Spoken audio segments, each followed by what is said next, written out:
starting bright. Yeah, I'm Bobo and Cramer, and we're bringing the heat tonight. Talking New York sports, you know what I mean. Big boys and the kings of the sea. Whoa, whoa, Bobo and Cramer, yeah, the pimps are loud, taking on the world, and they're never gonna stop with that New York grit. They're rising to the top, from the Mets to the Knicks.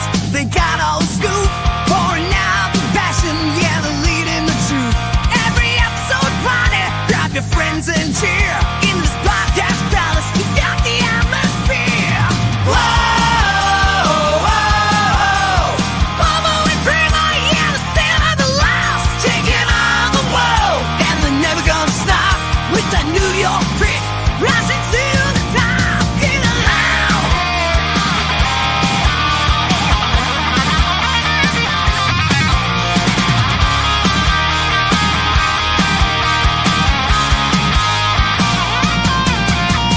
Tune in, turn it up, feel electric sound. With every single word, you're never gonna frown. From the Midline Giants to the Madison Square, Bobo and Cramer, yeah, this man can get it out. Whoa, whoa, Bobo and Cramer, yeah, the stand up the louds, taking on the world, and they're never gonna stop with that New York grit. They're rising to the top, get loud.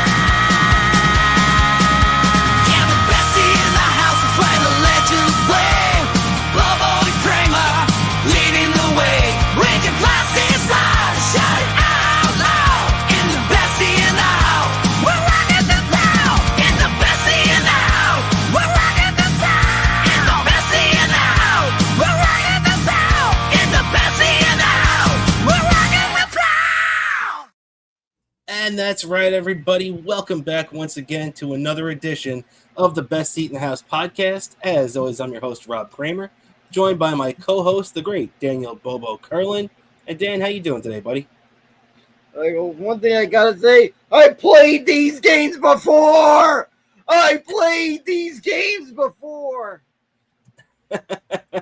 Yeah, referencing your very successful appearance with the Squid Games this week, man. How was that? That looked pretty fun that you had this past week.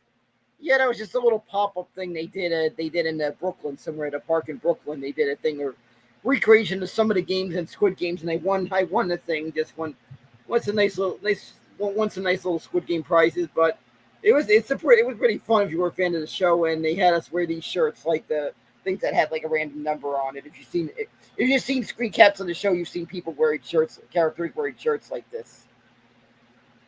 Very cool, And man. I got one of these now, and it was a lot of fun. And unlike the show, no one got killed, but either way, I won.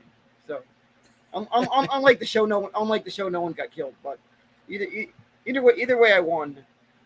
But, Exactly. So even if the show had been real, then you wouldn't have died.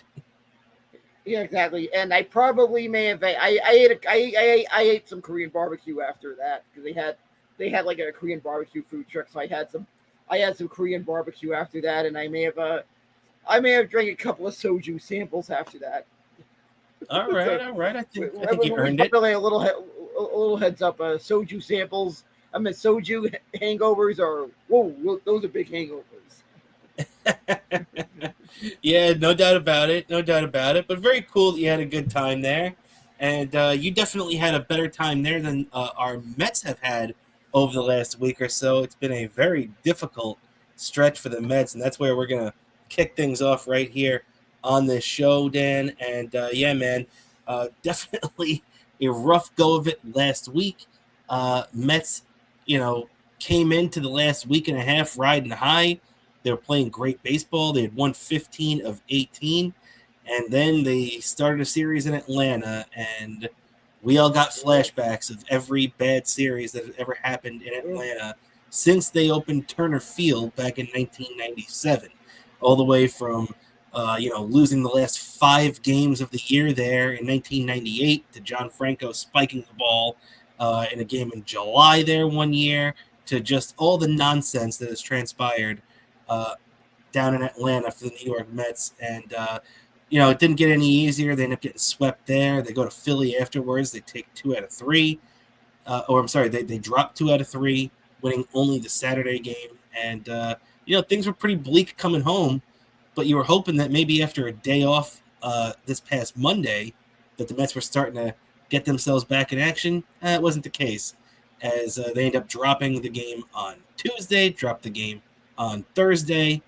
No, I'm sorry, they dropped the game on Monday and Tuesday, and they finally ended up winning yesterday on Wednesday, and it was a relief, Dan, because the Mets losing the first 5 games of the year against the Braves was just unbearable. Yeah, that was just unbearable. Unacceptable! Unacceptable! And I was I don't know what's going on. Is this pitching wearing out? But it's really getting me nervous about this team, and I'm really starting to question the trade deadline. They need to get pitching, and I just and maybe some bullpen help, because I feel like that's going to be the key thing. We're only going to be as good as the pitching and the bullpen. Yeah, well, you're right, and what are you gonna say? And we saw the last couple of games when the pitching's faltered, how bad that's turned out. Well, that's the thing. It just hasn't been the last couple of games, too.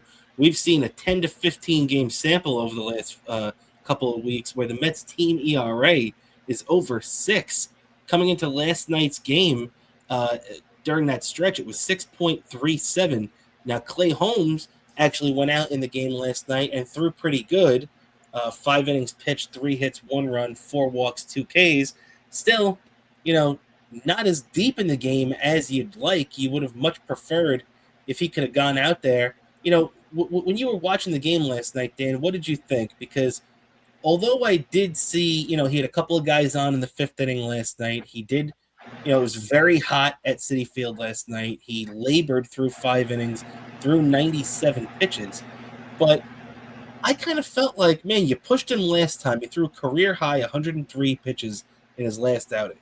So you got to figure, okay, he's at 97 coming into whatever the next inning would have been, the 6th inning. And you figure, okay, if it was me, I would have pushed him. You had the Mets had a decent little lead. You could back out of it and yank him anytime you want. But to me, I felt like I would have said, hey, Clay, let's see if we can get you up to 110. Let's see if you got one more inning in you. And if he came in and allowed the first guy or two to get on base, then you pull him. You say, okay, he's out of gas. The only way that I understand the Mets taking him out last night is if he told Carlos Mendoza, I'm done. What did you think, Dan? Yeah, I think so. I think they should have had him in there one more inning. They should have left him in for one. I feel like one more inning, because I feel like that's going to be another key thing down the stretch run, is how the amount of length we can get from our starters. Yeah, no doubt about it, man. That's going to be a huge thing, because not only do you want your starters going deep in the game, like you said, but you also want, to save that bullpen. We see all the time that the teams that go deep in October are the teams that their bullpens are on point, like pitching well. Starting rotations are good, but they come and go. If you have a solid bullpen, you've got a leg up on the competition. And the thing is, if you're having your guys go out there and consistently throw 4 or 5 innings, and you're burning the bullpen for 4 or 5 innings a night, then these guys are going to be burnt by the time September rolls around. And, as we've seen in years past, where they've really needed to lean on their bullpen, sometimes they get burnt out even before that by the All-Star break. So, I think the Mets gotta worry about that, but they are doing a decent juggling job, and there are pieces on the horizon right now. I mean, there is a couple of guys in the pipeline that are going to be coming up. We know that Brooks Raley, the lefty who missed out last year with the injury, the Tommy John surgery last year, he's going to be back eventually with the Mets. I think he's going to be a big piece for this bullpen down the stretch. I'm really anticipating seeing him come up again. this guy they got from the Diamondbacks earlier this year, the lefty Jose Castillo. He's been a little bit more hittable his last couple of times out, but overall, the guy has appeared, a lot over the last month with this team. He's 0-1 with a 2.08 ERA. This is a guy who the Mets got, and um, you know, when they got him last month, he had appeared in a couple of games for the D-backs with an ERA over 11. But prior to that, hadn't appeared in the game since 2018. So who knows where this guy came from, but the Mets found him. Another guy like that is this kid that the Mets won out there last night, Jonathan Quintaro, who didn't have a great ninth inning. He came in a 7-1 ball game and had 2 runs. Didn't he looked really good the first couple of batters that he faced, but I don't know if he kind of ran out of gas because he got too or whatever, and he wasn't able to work his way out of it. But I'm a big fan of that kid. Dan, what did you think of Quintaro last night? Who the Mets signed? Did you hear Gary Cohen telling his story last night? He was actually signed out of Indie Ball, which the same league the Long Island Ducks are, the Atlantic League here on the East Coast. And this is a guy who, for whatever reason, he was an undrafted player. He played college ball. Nothing really off the charts. Didn't get drafted. He's continued to play indie ball since he's been drafted. And now at the age of, or he didn't get drafted. And now at the age of 27, he's cracking in the big leagues. And I feel like that's another really big win for the Mets scouting. Yeah, it's a big win for the Mets scouting department. I kind of debated it was a good idea bringing him in the ninth inning for a guy that hadn't pitched in the big leagues, to bring him in the ninth inning when we had to seal the deal. I don't care how big of a lead it is. Those last 3 outs of the ninth inning are the most crucial outs. Yeah. And I feel like you want to bring someone who's handled that spot before.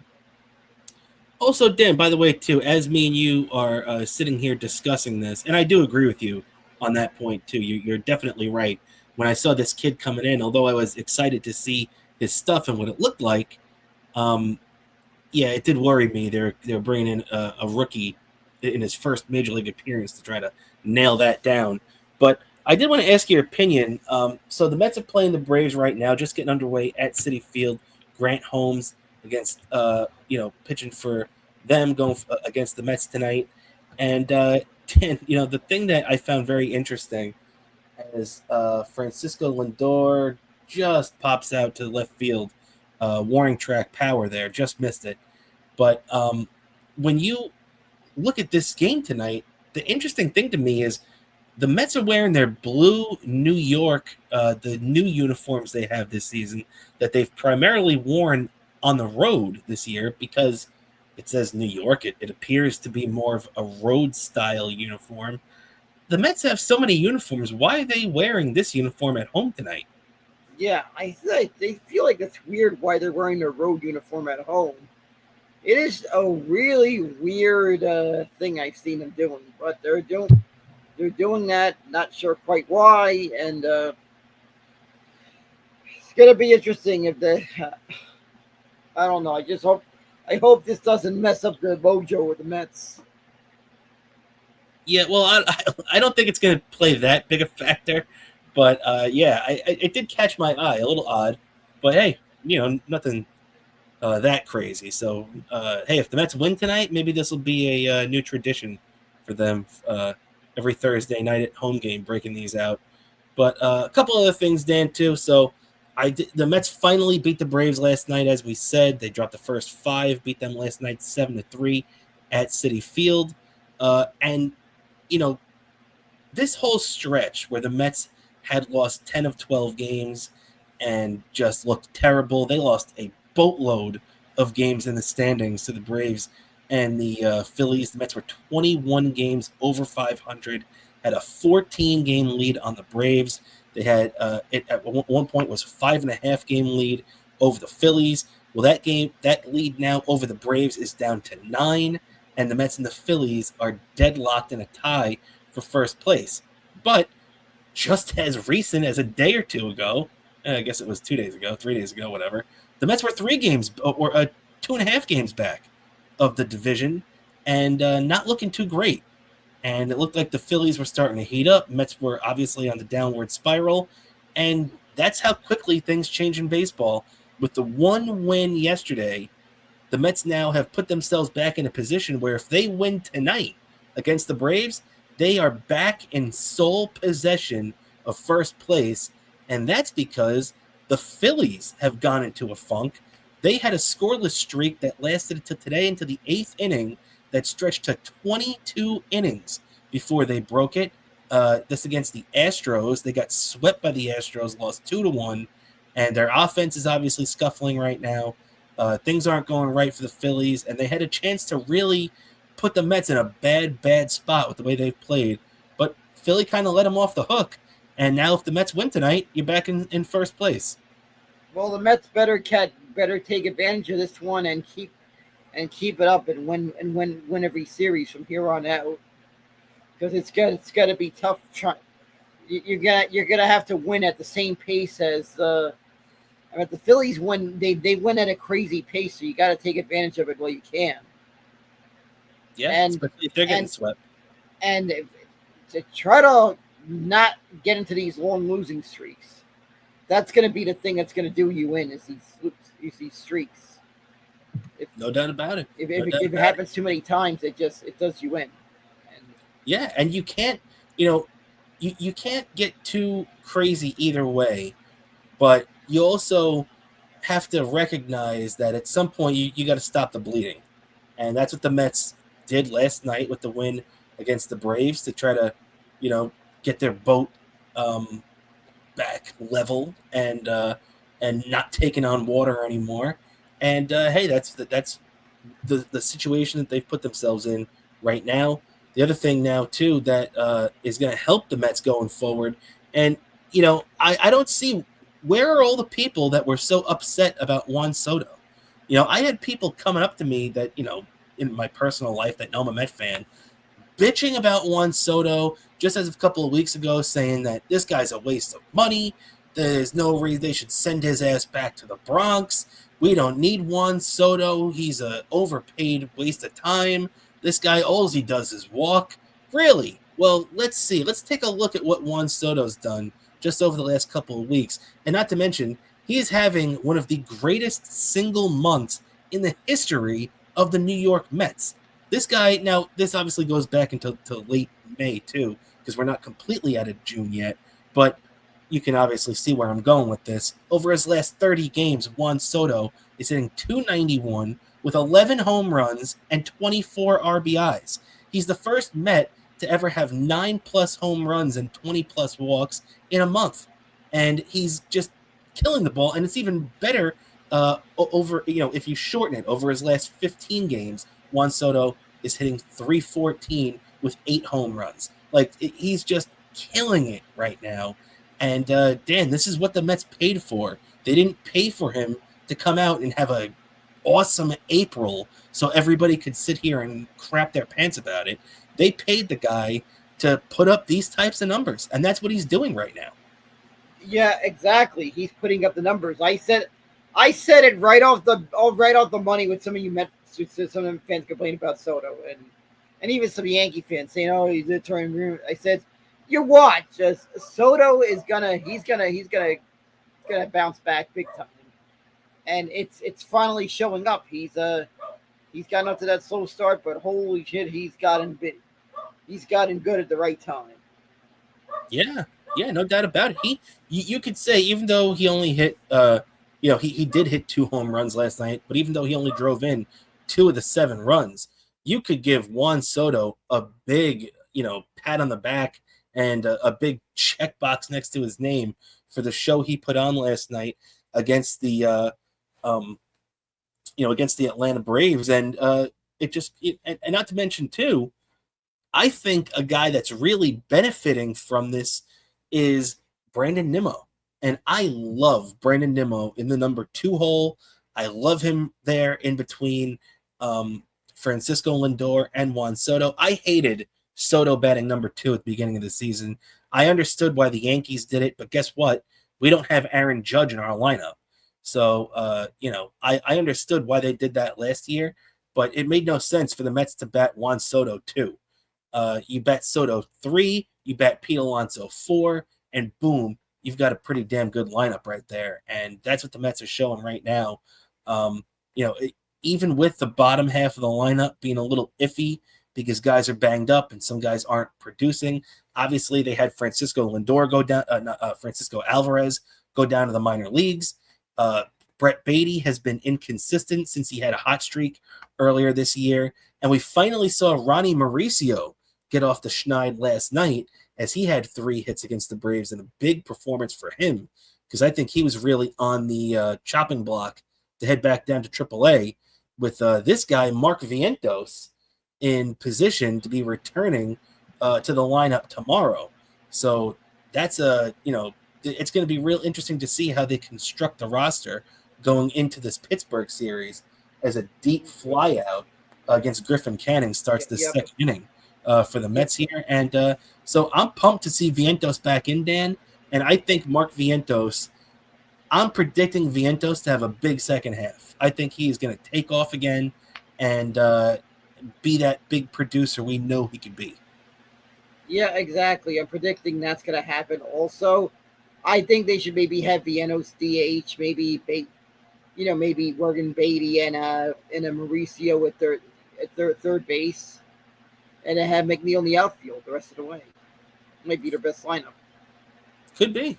And boy, what a catch from McNeil in center field last night against Marcelo Ozuna, robbing the 2-run home run from Ozuna. That guy Ozuna is a Met killer, and he hit that to dead center field, and McNeil took it back in the first inning. That set the tone for the game. I feel like that catch just altered the momentum for the Mets that game. Yeah, it set the tone. Yeah, that catch, like, without a doubt, and boy, did it. And I was making a lot of noise in front of the TV, as you would expect. Yeah, of course, no doubt about it. And bringing this guy Vientos back is going to make some Met fans make some noise too, because he's going to be putting the ball out of the ballpark as he usually does. So shout out to Mark Vientos. Really excited to have his bat back in the lineup where it belongs. And Dan, I mean, some other interesting news now too, coming from the injury front before we get to some other stuff. On the injury front too, we got it was a little bit distressing to see this news right off the bat as let's see, they were saying that Sean Manaea had what's called loose bodies in his left elbow, which basically is kind of like bone chips. They kind of say it's along those lines for the most part. So he's got something in his elbow there that was causing him a little discomfort. They gave him a cortisone shot, and the Mets don't seem too worried about it because they said they're going to shut him down for a couple of days.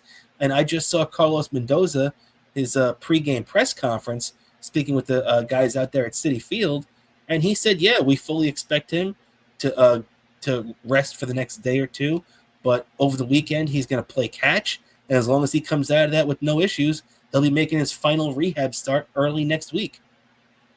Yeah, so I expect nothing out of the ordinary there with Sean Manaea. Hopefully he'll finally be back, finally make his debut this year. He needs to debut somewhere during the summer. This way he can have enough. He can get into mid-season form by the time the playoffs come along. I feel like he needs to get a couple of starts under his belt.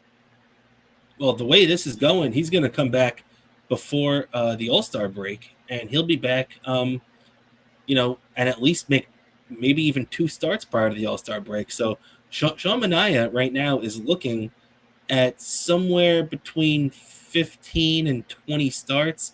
I doubt he's going to get to 20.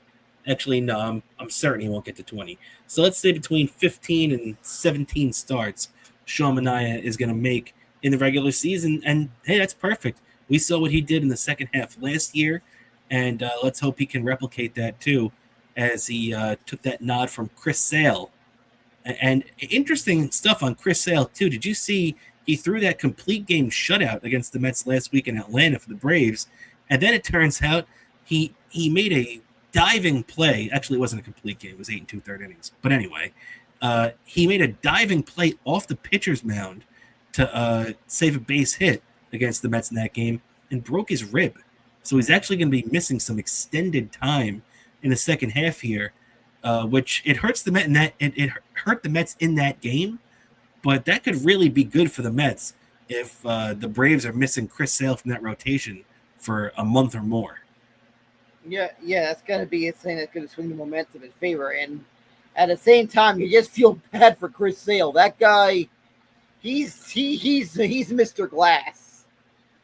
Yeah, guy always does get hurt. It's true. So. Yeah. I was hearing about. I remember when he was on the Red Sox. A friend of mine that's a Red Sox fan. I saw a post on social media about how messed up that some injury looked when he saw him get injured during a game, right? And I did not even look at the footage, but what my friend was describing, it was pretty bad what he was describing. I mean, I never want to see that happen to anyone. Yeah. I mean, Sale has definitely had a really rough time, really ever since he got traded to the Red Sox with the injuries. But he had a fairly healthy year last year for the Braves until that final year of that final week of the regular season when the back stiffened up on him. And now, obviously, this rib injury is going to sideline him for a little bit too. But get well soon, Chris Sale, but not too soon. But I'm sure we'll be seeing him at some point down the road. A couple of updates too. We got the All-Star, the phase 1 of the All-Star voting has come to an end now in Major League Baseball, and the Mets have Pete Alonso, Francisco Lindor, and Juan Soto all as finalists. In this one, the Yankees have wrong one. The Yankees have Aaron Judge as the leader, so Judge isn't even involved in phase 2. Judge is just locked in, and he's going right ahead to the All-Star game as a starter there for them. He had the most votes, like I said. So let's take a look at some of these, at what we're looking at for the starters in each one. We'll start with the American League right now, Dan. As you could see, the Yankees have not only Aaron Judge, he's guaranteed starting the All-Star game now, but they have a chance to have Paul Goldschmidt, their first-year first baseman, take that too. He's going up against Vladimir Guerrero Jr., and it's kind of a joke, too, that Vladimir Guerrero Jr. is involved in that. There's a couple of much more deserving guys. The Tampa Bay first baseman, whose name I forget, is actually on my fantasy team. I forget the guy's name, but he's hitting .330, and he's got more RBIs than both those guys, Goldschmidt and Guerrero. So a little disappointing that he's not in the mix. But then you also have Jackson Holliday and Gleyber Torres. Gleyber Torres, his first year in Detroit away from the Yankees, having a phenomenal year. Jacob Wilson, the A's shortstop, hitting .350 over there, leading the way for the shortstop of the American League. Bobby Witt Jr. is a good player, not having an off-the-charts season, so it should be Jacob Wilson. We got the Red Sox first-year first baseman Alex Bregman and Jose Ramirez for third base. It should be Jose Ramirez. The guy's had an incredible year. This one is crazy to me, that Cal Raleigh, the guy's got 30-plus home runs, and Alejandro Kirk, the catcher for the Blue Jays, in there. Cal Raleigh should knock him out of the park like he's done to all the balls this year.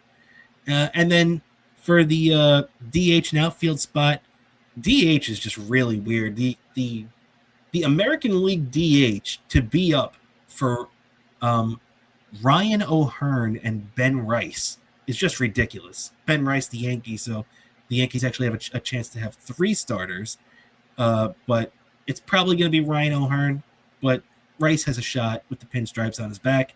And then the 4 outfielders they got there in the mix right now, Mike Trout, who isn't having a great year, but he's there on his name. Stephen Kwan, always very good. Riley Green, probably the second best outfielder in the American League to judge this year.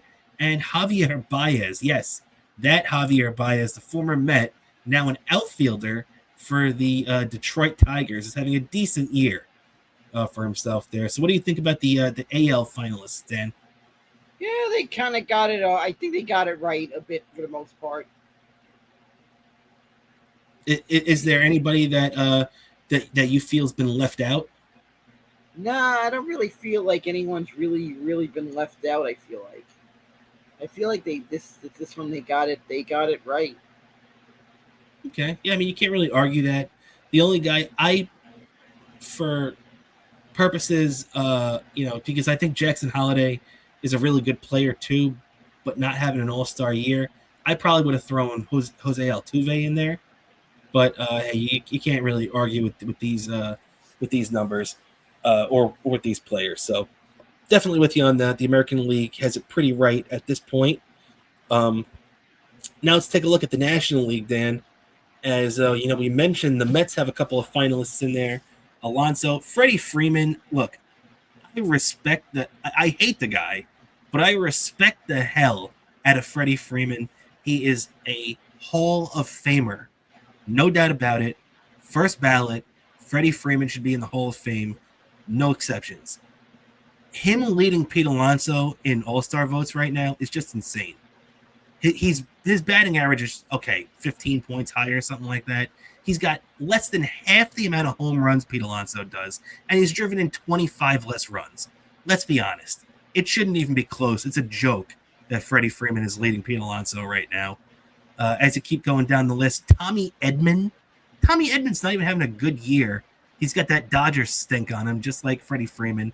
That's the only reason he's even in the mix right now. And Ketel Marte, the Arizona Diamondbacks second baseman, should be blowing everybody away.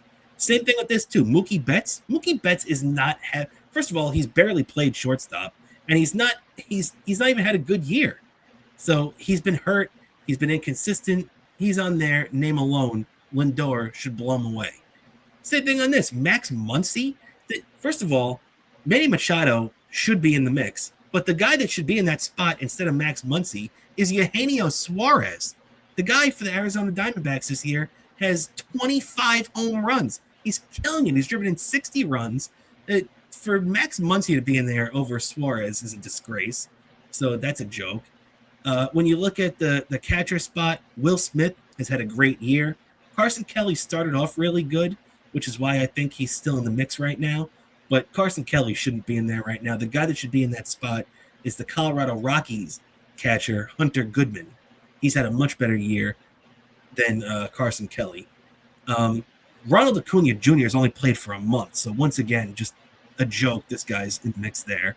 Pete Crow Armstrong, it makes me sick that the Mets traded him for Javi Baez. I still can't believe they did that terrible trade, and he's killed it. Imagine what the Mets would look like with Pete Crow Armstrong on this team right now. Oh my God, that would be a good. We'd be like fire with that lineup. You got that right, man. You got that right. And then you look at the rest of that. The rest of the thing. You got Teoscar Hernandez and Andy Pages. Boy, how many freaking Dodgers can they shoehorn into this? And I'm not saying Teoscar Hernandez and Andy Pages have both had good years. It should only be one of them, and then give somebody else a freaking shot. Everybody's sick of the Dodgers. Yeah, well, it figures that a team from Hollywood is the biggest fake-ass fan base in the world. They haven't had a real-ass fan base since the days they were in Brooklyn. That's the last time the Dodgers were real-ass fans. Dodger fans were real-ass fans. During the Brooklyn days.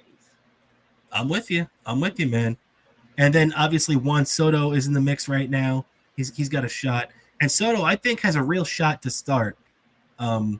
Because, to be honest, if I was going to have my outfield, it would be Pete Crow Armstrong, Juan Soto, and Kyle Tucker. That's who I would start. But, hey, it's not up to me. It's going to be interesting to see how these votes come out. And, Dan, what do you think about these? Yeah, I feel like most of these they got right.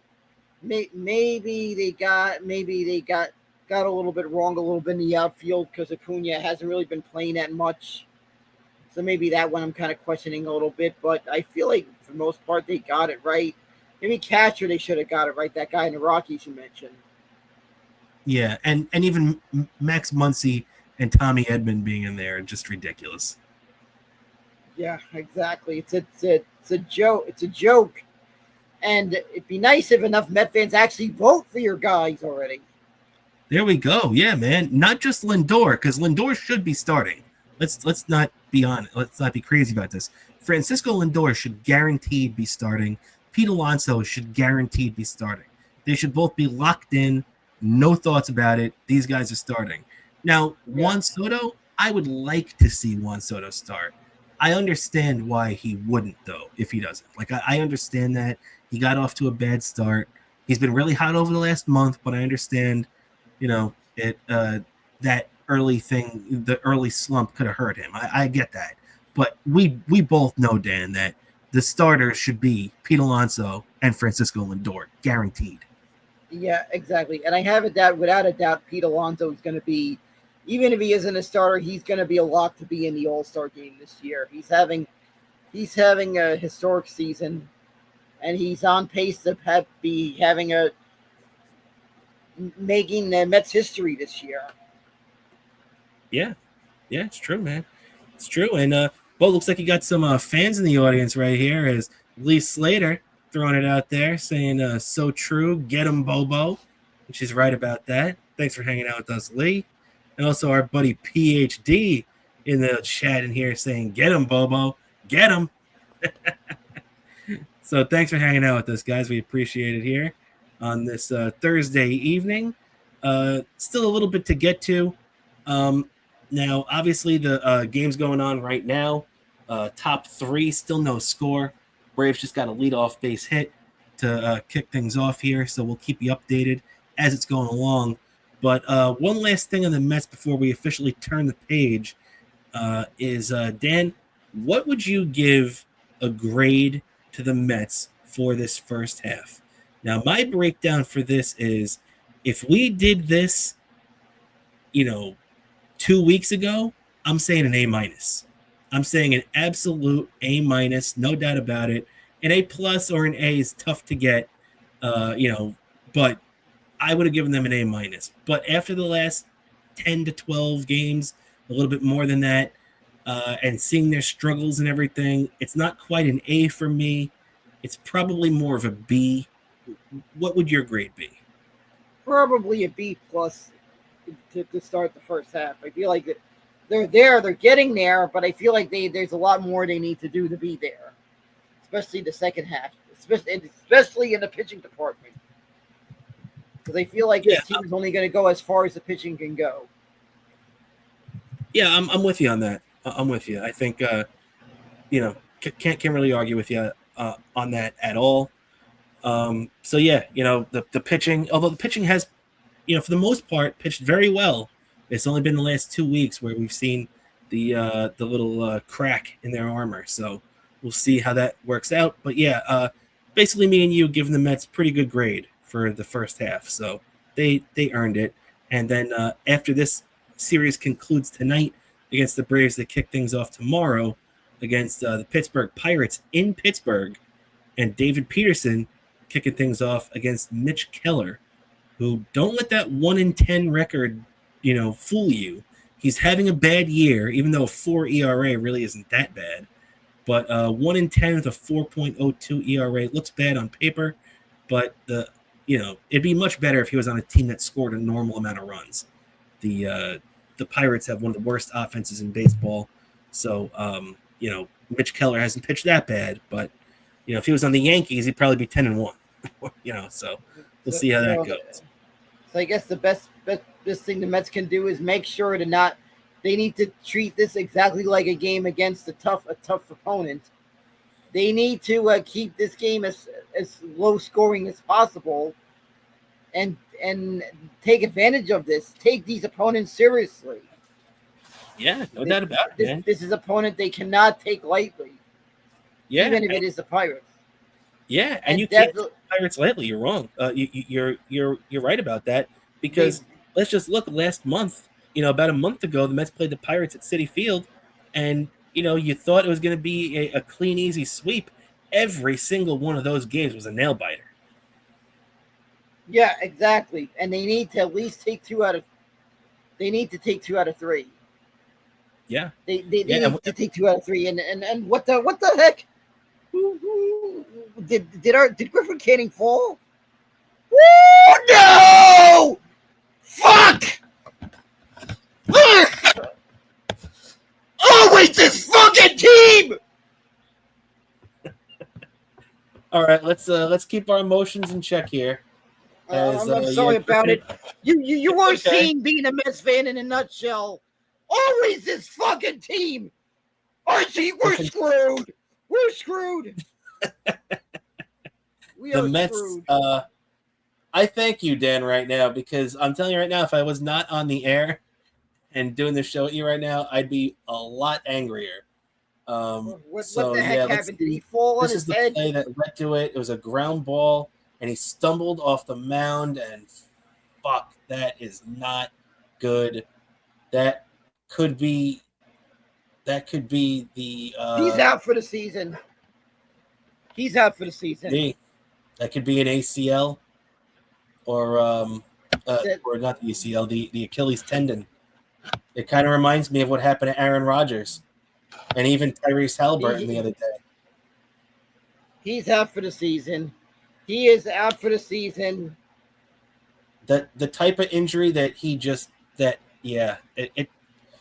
look, me and you aren't doctors, so we don't know. We're just, playing the guessing game right now. But as we can see live here in the third inning, on a day two where the Mets desperately needed the starting pitcher to go 5 or 6 innings at least to try to soak up some innings for this vastly overworked bullpen, we are now seeing Griffin Canning not even being able to walk off the field on his own power, being helped out by 2 trainers down the stairs and into the Mets clubhouse, possibly for the last time this season at least. So get well soon, Griffin Canning. The guy has, he's faltered a little bit over the last month, but for the most part, the guy has been a revelation this year compared to years past. And as they show the replay again, it was just the way he reacted off the mound. He tried to walk it off and immediately went down. That is very reminiscent to the Aaron Rodgers injury that we all watched 2 years ago on opening night at MetLife Stadium. And as you can see Griffin Canning covering his face, I think he knows exactly what it is.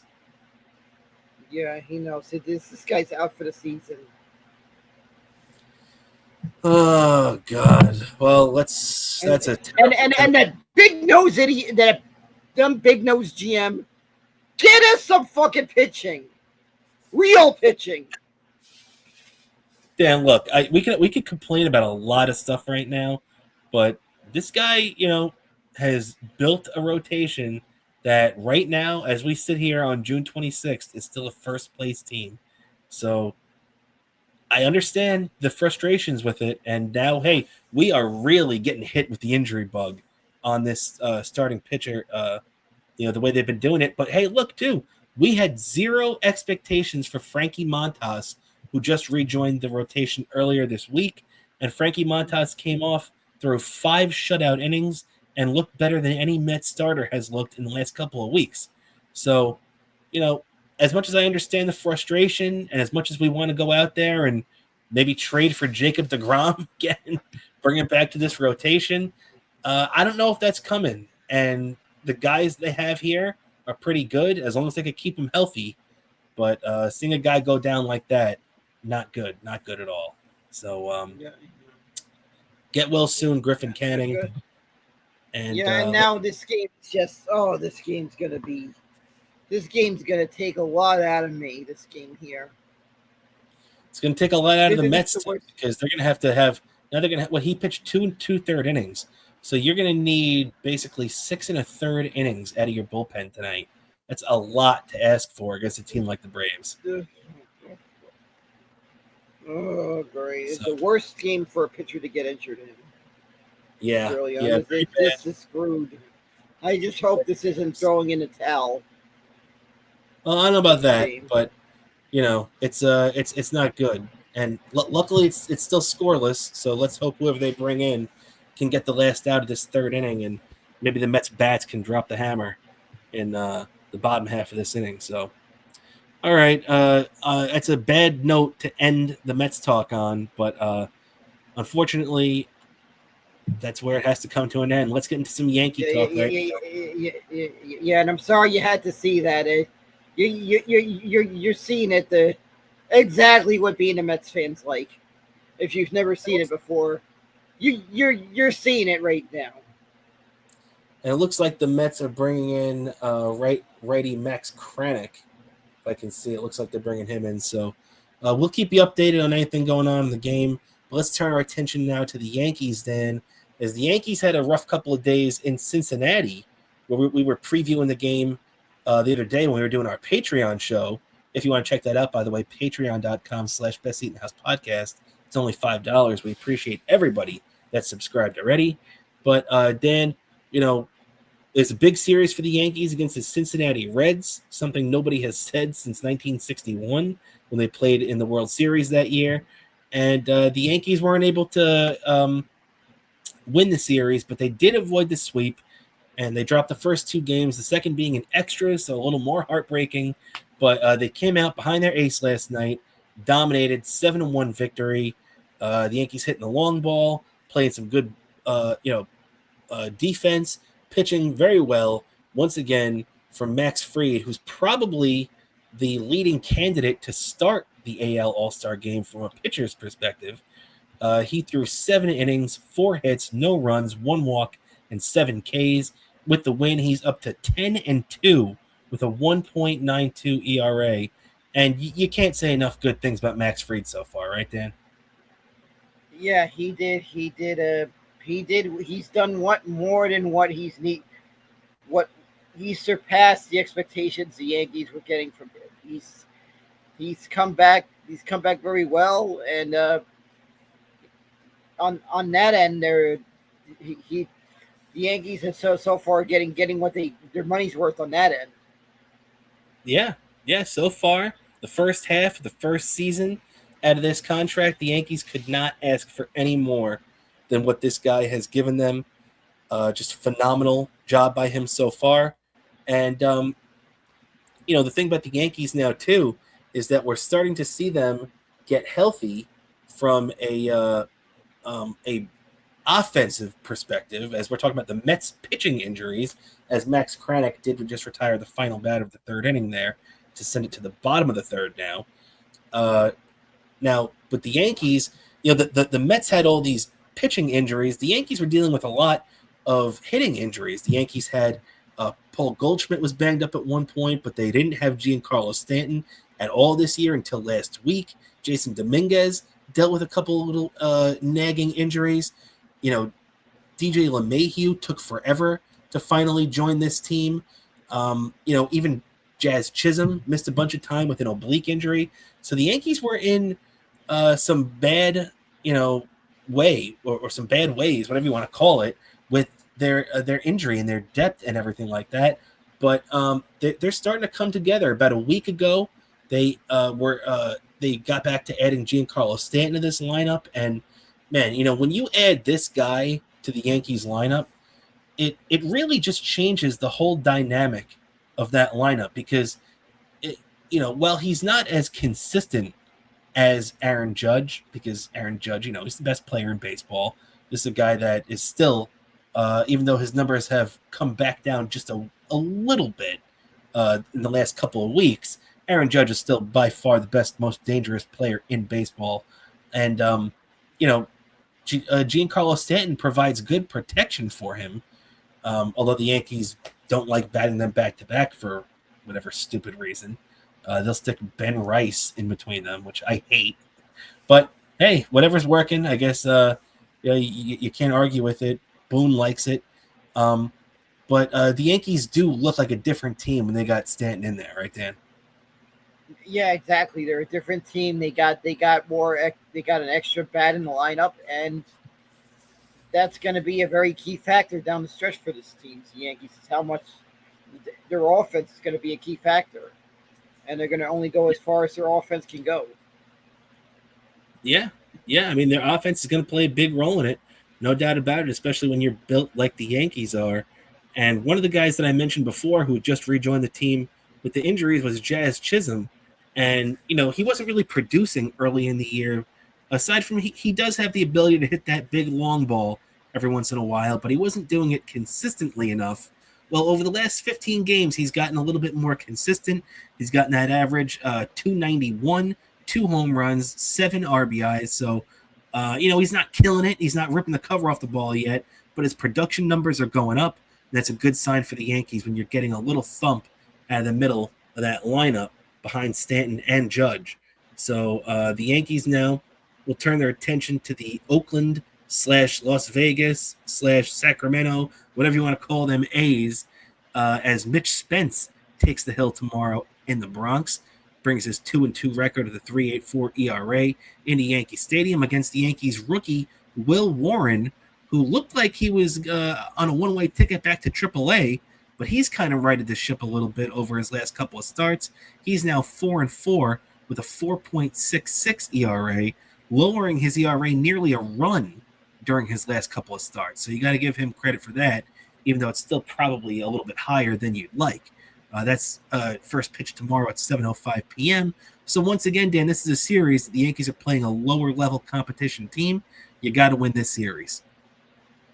Yeah, exactly. They need to pounce on this. Anything less than two out of three, and they will be scratching their heads on what they did wrong. Yeah, you can't go out there. On the road, anything can happen. The Yankees go out to Cincinnati. They drop 2 out of 3. It's annoying, but you can't sit here and blow everything up because of it. It's that happens. It's baseball, Susan, as John Sterling would say. So, you can take that with a grain of salt. Tough loss, but Cincinnati is a talented young team.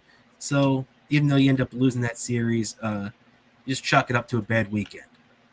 You can't do that this weekend against a bad team like the A's. The A's do have a little bit of talent here and there sprinkled on that roster. They are going to be facing an old friend for the Mets and the Yankees, Luis Severino. I believe on Sunday he'll be facing his former team. And, so there will be some emotions there, but definitely would be interesting to see what happens there with the Yankees because they have to take care of business this weekend. And last thing on the Yankees, Dan, is I want to get your opinion. We asked about the Mets. What's your opinion for the Yankees grade for the first half so far this year? You gave the Mets a B+. I gave the Mets a B. What do you think about the Yankees? The Yankees probably are an A-. I feel like they're playing up to what they were expected so far. So that's probably the grade. Yeah, to be honest, I can't even argue with you. I'm going to agree. I'm going to say it's an A- too. We are in agreement on that because of everything that you just mentioned. They're still in first place. They're still one of the best teams in the American League. And the thing that does it for me, too, is that they're still in the same spot without Garrett Cole. They're still in the same spot without a consistently dominant closer, because let's not forget, they've bounced back and forth between Devin Williams and Luke Weaver, and they've had a couple of implosions there on both fronts. So the Yankees have still managed to dodge every bullet and still be a really good team. So I'm with you, Dan. A- for the New York Yankees so far. And then, we're just about done. Just a couple of last little things I want to get your opinion on. Obviously, the NBA and NHL seasons have wrapped up with the Florida Panthers winning their second consecutive Stanley Cup. Yeah. And then just the other day, Dan, we saw the Oklahoma City Thunder win the first ever championship in the history of that city for that team. So getting it done in Game 7 against Tyrese Halliburton and the Indiana Pacers. And that was a tough injury to see Halliburton go down with in Game 7 there. Yeah, that was a tough injury seeing that. I saw the footage of that. That was rough. And I gotta congratulate Oklahoma City. That's a team that I feel like flew under the radar, even though they looked like they were a favorite to win. I feel like not many people figured that Oklahoma City was going to win it. I'm still shocked. They're going to win it. Also, I have to say, talk about a horrible turnout when I saw on social media some NBA Twitter page posted a footage of their parade. What the fuck? Do you even know what a championship is? Because I guarantee you, a team like the Knicks win the NBA Finals, the place will be packed wall to wall. No doubt about it, man. You have 2 million people at that. So, yeah, it's a little disappointing to see that they didn't have a great showing at their parade there. Yeah. Yeah, and not only that, for their parade, the first championship for an entire city, and Yeah. you got that horrible of a showing. It's a joke. I'm with you. Definitely agree with you on that. And real quick update in the Met game here. Ronnie Mauricio just doubled, so it's now second and third, one out here in the bottom of the third inning. Come on, they got better counts on this. And top of the lineup with Francisco Lindor up, so we'll keep our eye on that and see how that goes. But a couple of things coming out of the NBA too after that, now that it's all wrapped up, Dan, is that last night they had the NBA draft. The Knicks obviously didn't have a first pick. They gave up their first pick last year to the Nets in exchange for what's his name? I can't think of his name. Whatever, the kid they got from the Knicks from the why can't I think of Bridges, Mikal Bridges. That's why I had a little brain fart right there. It's been a long day. So Mikal Bridges came over for the 4 first-round draft picks last year. So the Knicks did not have a first-rounder tonight. Yesterday. And the Brooklyn Nets had 5 first-round picks in the draft last night and made all 5 of those picks. A lot of people were thinking that they were going to trade 1 or 2 of the picks, make a couple of moves, see if you could do this and that. But probably a smart move for the Nets because they need players. They went out there and they drafted all 5 players that they had. It's the most first-round picks all time in NBA history where a team used all 5 of those picks to bring in a new player and not trade it away or anything. So very interesting night there for the Nets. And now if you're a Knicks fan, you sit back and you're waiting for tonight, round 2. The Knicks have the number 50 overall pick. And, some people could laugh that off and say, you're not going to get anything good that late. But let's not forget, the Knicks did draft Mitchell Robinson late in the second round all those years ago. So sometimes you do find a diamond in the rough. And it's going to be interesting to see who is on the Knicks' radar tonight in the second round. Yeah, exactly. Will be interesting to see. Might be keeping track of how well this one goes. Yeah, no doubt about it. So we'll have to keep our eye on that as well. And also just a quick update on the Knicks as the Mets strand both runners on second and third. So not a good job by the offense there with Lindor and Nimmo both crapping out there in the RBI spot. But as we turn our attention back to the Knicks, Dan, the Knicks now will interview James Borrego from the Pelicans after another vet assistant coach, Mika Nori, interviewed last week. They also have Taylor Jenkins and Mike Brown in the mix. And it was just reiterated to us today from the Mavericks GM to the press that Jason Kidd is not available. People still talk about Jason Kidd being in the Knicks, in the mix for the Knicks coach. And, I don't know if I'd even really like to see it, but I also don't know if it's even a possibility. So, what do you think, Dan? It seems very unlikely that Jason Kidd is going to coach this team. And to be honest, at this point right now, a month after they fired Tibbs, it seems very unlikely they're going to have anybody coaching this team next year that I could even be excited about. What do you think? Yeah, exactly. I'm really questioning I'm questioning ownership. I'm questioning the GM, everything about this decision. And I'm really going to question this decision pending the outcome of this upcoming season. No doubt about it. And there's a lot of expectations on this season, whether they like it or not. And they even upped those expectations by firing Thibodeau. Because then if the Knicks went out next year and got knocked off in the second round. Then they could have fired Thibodeau, and nobody really could have said anything. You could have been upset about it if you wanted to, but most people would have said, you know what, as much as I don't agree with it, I get it. And that's not the case right now. That's not the case. They fired Thibodeau, in my opinion, a year too early, and it seems more and more likely that this was forced on Leon Rose by ownership, because why the hell would you do this and have no plan? And if you had a plan, what is it? Because none of these names, do any of these names make you excited to be the next Knicks head coach, Dan? James Borrego, Taylor Jenkins, Mike Brown, Mika Nori, even Jason Kidd.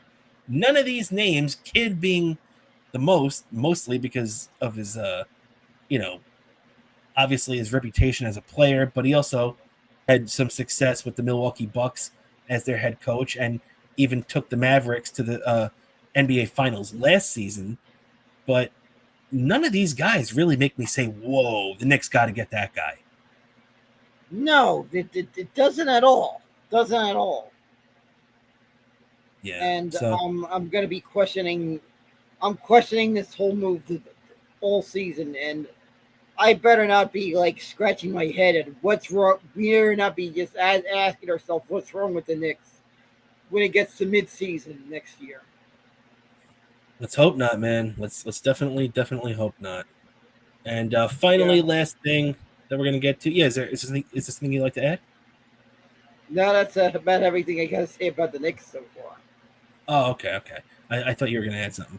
Okay, and last thing, Dan, before we get out of here, is that tomorrow the NHL draft kicks off, and much like the New York Knicks, our New York Rangers don't have a first-round draft pick. However, the team across town does. That's the New York Islanders, who have the first overall pick in the draft. First time they've had that since 2009, when they selected Jonathan Tavares in that spot. And the time before that, they had the first-round pick was 2000, when they selected Rick DiPietro. So one really good pick and one really bad pick, followed by a really bad contract they gave to DiPietro as well. Even though DiPietro did play well at times, the contract they gave him after that, the 15-year deal, really, hurt his reputation with the fans and everything. But it's a big, monumental pick for the Islanders tomorrow. And I just got to tell you, as a Rangers fan, I'm just really happy that Lou Lamoriello is not making this pick. What do you think, Dan? I don't know much about these guys the Islanders got running their organization now, but I trust Lou Lamoriello a lot more than anybody they got right now. Yeah, exactly. So I just feel like it's maybe a decision that we don't have to worry about the Islanders this upcoming season. I feel like the thing that I question is that during a regular season, if only the Rangers tanked that game, it could have been us, the number one draft pick. And I feel like the Rangers also made the better decision to forego that first round draft pick. Why do you think that? I just feel like this draft wasn't a lot of depth in this draft. But it's number 12. See, I'm glad you brought that up, actually, Dan, because I wasn't gonna bring it up. But what Dan is referencing right now, as we move on from the Islanders, there is that the Rangers were supposed to pick at number 12 this year. Now, they could have done two things there. They could have kept the pick. Actually, three. They could have kept the pick. They could have traded it, or they could have given that pick to the Pittsburgh Penguins, who had acquired that pick from the Vancouver Canucks after the Rangers made their trade for JT Miller. So in essence, the Rangers' first round pick rights went to the Pittsburgh Penguins. So the Rangers had to decide between taking the number 12 pick or giving it essentially to the Pittsburgh Penguins. And I hear what you're saying, Dan, but you hear these idiots talking these draft things. They don't know what they're talking about half the time. Oh, it's a talent heavy draft. Oh, it's a weak draft. This and that. Sometimes that where they've said it's a weak draft, we've gotten some of the best players that we've seen out there. So, for me, what I would have done if I was the Rangers is I would have kept the pick and either traded it or drafted a player. Because let's be honest, a lot of the Rangers' top prospects have graduated the last couple of years or simply moved on from the organization. And if Chris Drury does everything right, that first round draft pick should be a pick in the 20s at least next year. So I'd feel much better about giving that pick to the Pittsburgh Penguins than a top 15 pick like we did this year. You know what I mean? Yeah, exactly. Exactly. I see an argument for there too. That we should have made that. We should have made that draft pick because I feel like right now we got to do everything we can to get this team in a winning position right away. Because I feel like the window is a tight ship, and Coach Mike Sullivan, if he signed here with the expectation for this team to be a contender, and I feel like that we got to make the most of it. This isn't a coach that's just wanting to try to tank in a couple of years. This is a coach that wants to coach a winner, and we need to have that team. Yeah, it's true, man. I'm with you. So let's hope Rangers got it all figured out right now. As right now in the Met game, Max Kranick is looking to get out of. I'm sorry, it's not Max Kranick. It's Warren. I forget who this kid is. I think Adam Warren Mets brought up. It looked like Max Kranick, but I guess it's not. It's this kid Warren Mets have up right now, looking to get out of this inning with runner on second. And with that, Dan, too, I think that's just about going to do it for us here on this edition of Best Seat in the House podcast. I want to thank everybody once again for hanging out with us here on this Thursday night. And before we get out of here, Dan, anything like to plug for yourself? Sure, I got to plug my Instagram, Bobo718DK. I mean, my Twitter account, Bobo103NYC. Instagram, Bobo718DK. YouTube, one word, Daniel Curlin. Also, subscribe to our Patreon, get access to neat stuff like Trackside Minute, where I wrap up all the NASCAR Cup Series action of the week. Also, get the early access to my YouTube videos. You get 1 week early access when I upload videos on YouTube, so you definitely got to subscribe to that. And you get our Patreon exclusive show we do every Sunday, and it's all for $5, the cost of a round trip on the subway. Exactly. And more importantly, you support our show. It's a great, one of the best deals in town. That's right, man. And one more thing before we get out of here, actually, I want to give a shout out to everybody here. iRock. Hey, he's got Bobo as his icon there, too. iRock, thank you for hanging out with the Sir Daniel Bobo Curlin in the house. You are right about that, my friend. Thank you for hanging out with us here. You have anything like to say to your fan there, buddy? Yeah, thanks. Interesting little photo you took. You took a photo from the Queen Baseball Convention when I won some Mets trivia contest. When they had this belt that you got to take a photo with you and get because they do that every year at the Queen Baseball Convention. But that's pretty neat. I won a Gary, Keith, and Ron signed baseball, which is a pretty neat prize to win. I have to say. Very cool, man. And then once again, shout out to Lee hanging out with us here. Kramer's the man who's so knowledgeable. Thank you, Lee. Appreciate it. And then also shout out to Bobo. You go, Bobo. Love the show, and you guys rock. So thank you guys for all hanging out. Anything you'd like to say, Dan? Yeah, thanks to all the fans. Thanks for all the support. Thanks for all the words of support, and hope you keep supporting our show and definitely get the word out. And all of you watching, I'm pretty sure we've gotten quite a bit more people watching than we've ever had. So keep watching our show and supporting our show. And I can tell you, if we ever win one of those YouTube Silver Play Button Awards, I will wish I could parade around the city with that. Yeah, man, let people see that award to show so they could really see the appreciation we have for them. That's right. You did the Florida Panthers with the Stanley Cup. Yeah, exactly. So they can just get a little piece of that. Just a little piece of that to be acknowledged as being a part of that, of us getting that award. But one day we'll do it. Hopefully one day we'll do it, and you guys get the word out, and one day it could be a reality. At least we'll get the show. We'll get to show it on camera, and everyone will know. I mean, it'll be very known that I'll probably have that hanging somewhere in the house. But, maybe somewhere in the background so people could see it. Exactly. And that's right, Dan. So that's going to do it for us this week on the Best Seat in the House podcast. Want to thank everybody for hanging out with us here on this Thursday evening. For my co-host, the great Daniel Bobo Curlin, don't forget to check in with us on Patreon over the weekend, patreon.com/Best Seat in the House podcast. We'll be right back here with you. And you something you want to say? And a word of advice. Anyone who hasn't, I know Squid Game Season 3 premieres this weekend. Don't spoil it for anyone who hasn't watched it yet. Just a word of advice. Don't spoil it. Don't be a dick about it. If you know anyone that hasn't watched it yet, no spoilers on social media. That's right. No spoilers, everybody. And thank you for hanging out with us tonight. For Daniel Bobo Curlin, I'm Rob Kramer. This is the Best Seat in the House podcast. I'll catch you next week, everybody. Have a great weekend.